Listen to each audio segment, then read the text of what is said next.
C'est clair que pour la ville de Nyon, d'avoir un gymnase agrandi, une école professionnelle, c'est vraiment important. Je rappelle qu'il y a moins de 30 ans, les étudiants du district Nyon allaient soit à Genève, soit à Lausanne pour passer leur bac ou leur matu.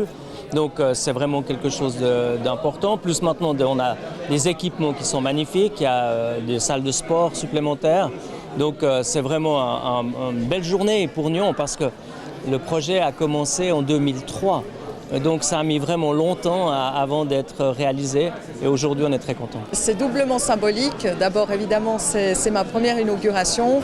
C'est un établissement qui est mixte parce qu'il regroupe à la fois des gymnasiens, des apprentis.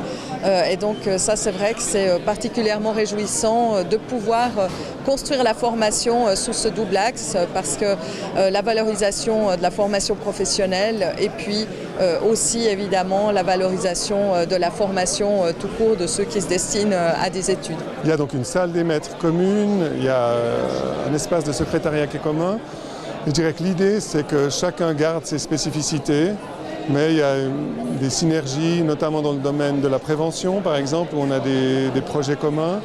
Donc on essaie de regarder, voilà, quand ça fait sens, on fait des choses en commun et chacun garde, disons, la clarté de ses filières aussi, ce qui est important pour nous. Alors c'est peut-être pas la même philosophie, mais c'est le même but, c'est-à-dire d'intégrer nos jeunes dans la société, que ce soit par les études gymnasiales ou par la formation pratique. Nous on est dans la formation professionnelle, ça nous tient à cœur de dire qu'avec l'apprentissage, on peut arriver à des excellentes, des très belles carrières. Il y a une perméabilité des filières aujourd'hui.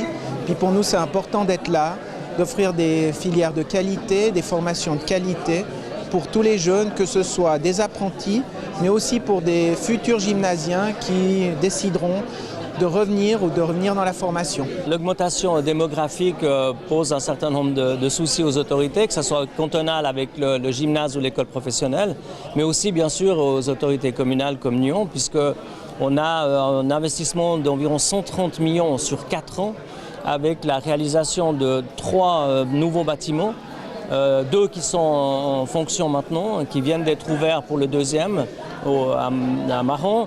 Maron l'année passée, le Couchon cette année et puis le Cossy l'an prochain. Donc beaucoup d'investissements, sans compter la rénovation des 2 autres bâtiments scolaires pour environ 40 millions qui seront agendés dans les 5 prochaines années.